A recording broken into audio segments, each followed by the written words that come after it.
Negara Mojopahit didirikan oleh Raden Wijaya Kertarajasa Jayawardana bersama kawan-kawannya dengan bantuan Arya Wiraraja dari Sumeneb, Madura. Lokasi istana di hutan tarik, yang kemudian diubah menjadi sebuah ibu kota kerajaan Mojopahit yang megah. Dewasa ini lokasi bekas kota Raja Mojopahit itu terletak di Desa Trowulan, daerah Kabupaten Dati II Mojokerto, Jawa Timur.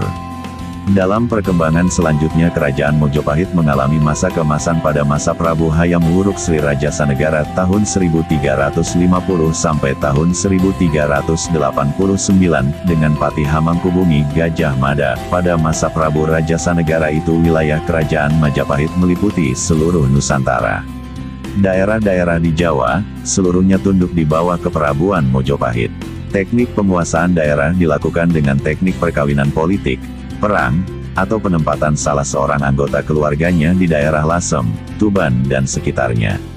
Bre Daha, Dahanpura, menguasai daerah Kediri, Blitar, Caruban, Sengguru, dan sekitarnya. Bre Paguhan menguasai daerah Paguhan, Lamongan, Pasuruan dan sekitarnya. Bre Pajang menguasai daerah Pajang, Sukowati, Taruk, Medan Kamulan, Jipang dan sekitarnya.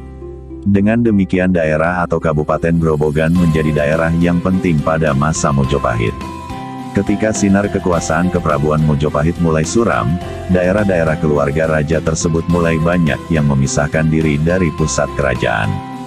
Hanya daerah Grobogan yang masih tetap setia kepada pemerintah pusat Mojopahit. Ini terbukti bahwa, Buyut Masarar di Desa Getas menjadi juru sabin Sang Prabu, Ki Ageng Taruk menjadi orang kepercayaan Sang Prabu Brawijaya yang penghabisan. Daerah Getas, Taruk, Medan Gati, Medan Kana, Medan Tantu dan beberapa desa di sekitarnya dijadikan daerah penghasil padi untuk kepentingan istana. Bahkan raja mempercayakan putranya, Bondan Kejawen untuk diasuh oleh Ki Buyut Masahar dan berguru kepada Ki Ageng Taruk Kidang Telangkas. Di lain pihak kelemahan kekuasaan raja mendorong raja-raja daerah yang lain, terutama daerah pantai untuk melepaskan diri dari kekuasaan Mojopahit. Daerah-daerah pantai beberapa diantaranya Gresik, Tuban, Lasem, Jepara dan lain-lain. Pada 1437, saudara Hayam Wuruk, yakni Bre Daha atau Dahonopuro melepaskan diri dari Mojopahit. Dohopuro dapat menguasai Madiun, Jagorogo, Pajang, Bojonegoro, Caruban serta beberapa daerah di Grobogan. Kerajaan ini bertekad akan mendirikan negara Mojopahit baru. Dyah Ronowijoyo mendirikan keluarga Girindrawardana, yang kemudian berpusat di Keling sebelah timur Laut Kediri, Daha. Dia menjadi raja di Keling 1474 dan pada tahun 1478 dapat meruntuhkan kekuasaan kerajaan Mojopahit. Peristiwa ini ditandai dengan sengkalan yang berbunyi, Sirna Hilang Kertaning Bumi, yang bernilai 1400 saka atau 1478 Masehi. Sebagai raja, Dyah Ronowijoyo mengambil gelar Paduka Sri Maharja Sri Wilwatiktapura Janggolo Kediri, Prabu Noto Sri Girindrawardana nama Dyah Ranawijaya, yang berarti Sri Maharaja yang bersemayam di Keraton Mojopahit, Sang Prabu Jenggolo dan Kediri Sri Baginda Girindrawardana nama Dyah Ranawijoyo. Keruntuhan Mojopahit tidak berarti hancur sama sekali sebab sampai tahun 1486 masih ada berita tentang adanya kerajaan Majapahit yang berpusat di Sesungguru. Lenyapnya kerajaan Mojopahit sekitar tahun 1525, yaitu setelah diserbu oleh pasukan koalisi Islam dari Demak. Sejak itu wahyu kerajaan Mojopahit berpindah ke Demak. Pati Gajah Pramada, atur uningaing Sang Prabu, Bili Adipati Bintara Salabanipun sampun ngelenggahi pagelaran. Sang Prabu Sabalipun nunten oncat saking kedaton. Kala meratipun Prabu Brawijaya wau ing sakala ugi wonten ingkang katingal kados daru medal saking kedaton, kados kilat, suaranipun gumuduk nggeririsi, dumawa ing Bintara. Dengan peristiwa, Sirna Hilang Kertaning Bumi tersebut banyak kaum kerabat dan putra-putri raja menyingkir keluar dari Mojopahit.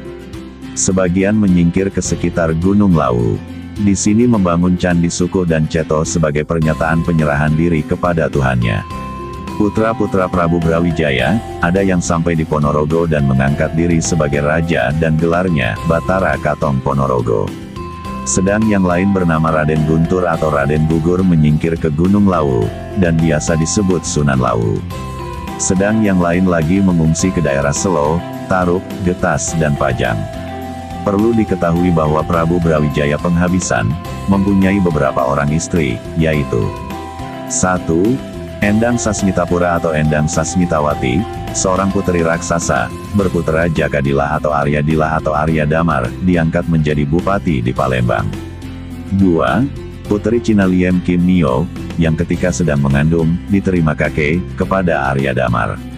Dari kandungannya itu lahirlah Raden Timbal atau Raden Patah, raja dan pendiri kerajaan Demak dengan gelarnya Panembahan Jimbun atau Sri Sultan Ngalam Akbar.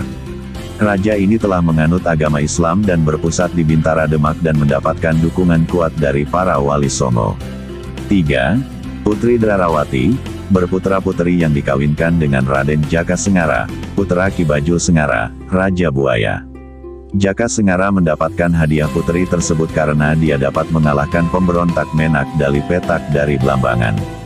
Sebagai hadiahnya dia diberi seorang puteri dan diangkat sebagai Adipati Pengging dengan gelarnya Pangeran Adipati Handayaningrat atau Adipati Dayaningrat.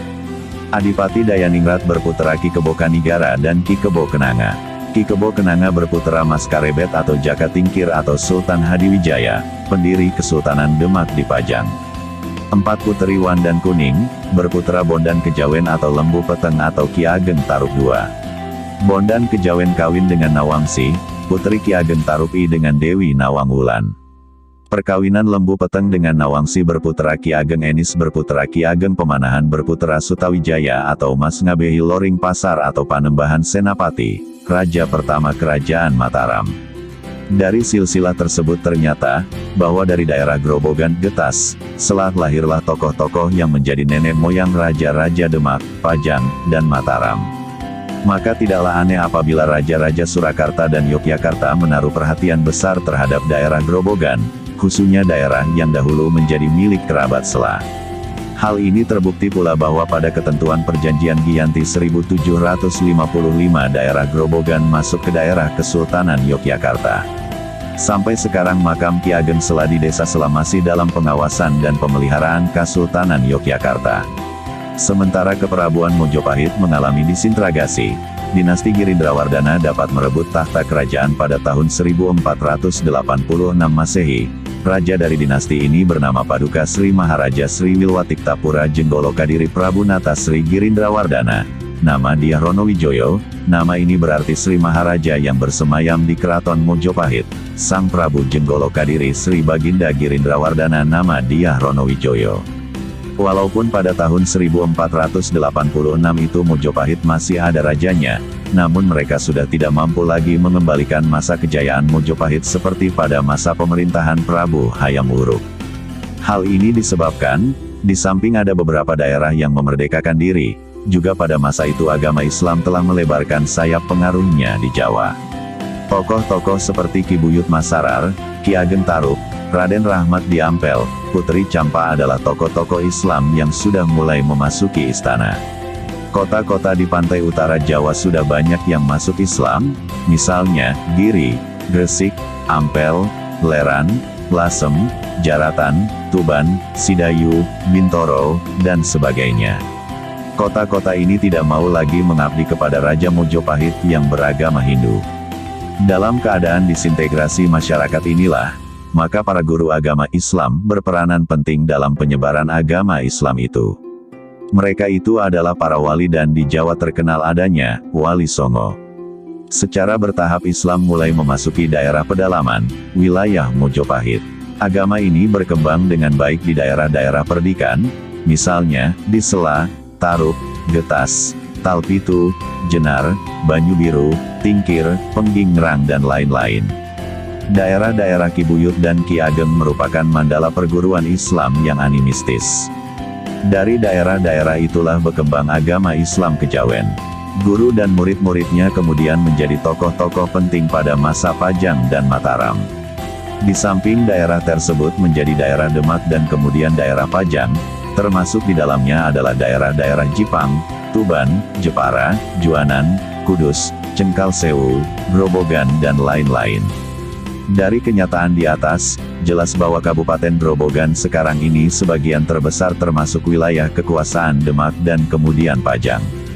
Bahkan pada masa Pajang, kerabat dari Sela yang berada di Pajang, yaitu Ki Ageng Enis, Ki Ageng Pamanahan, dan Ki Panjawi putra angkat Ki Ageng Sela, ikatan kerabat dari Sela tersebut dengan Pajang bertambah erat dengan diangkatnya putra Ki Ageng Pamanahan, yaitu Raden Bagus atau Bagus Serubut yang dalam Serat Kanda disebut Raden Mas Danang, menjadi putra angkat Sultan Pajang Hadiwijaya.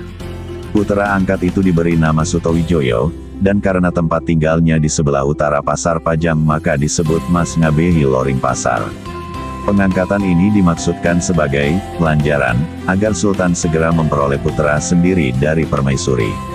Tindakan Sultan inilah yang kemudian mengakibatkan bahwa antara Sela dan Lawiyan serta kemudian Mataram bersatu menentang Pajang. Lawiyan adalah tempat Ki Ageng Enis, yang oleh Sultan dari Sela dipindahkan ke Pajang dan disebut Ki Ageng Lawiyan. Daerah Jipang, Bojonegoro dan Blora, diperoleh Pajang setelah Sultan dapat membunuh Harya Panangsang, penguasa di Jipang. Pembunuh Haryo Penangsang adalah 4 serangkai dari Sela, yaitu Pamanahan, Panjawi, Juru Martani dan Sutowijoyo. Sebagai hadiahnya maka Pamanahan memperoleh bumi Mataram, dan Panjawi memperoleh daerah Pati. Sedang Juru Martani dan Sutowijoyo ikut Pamanahan.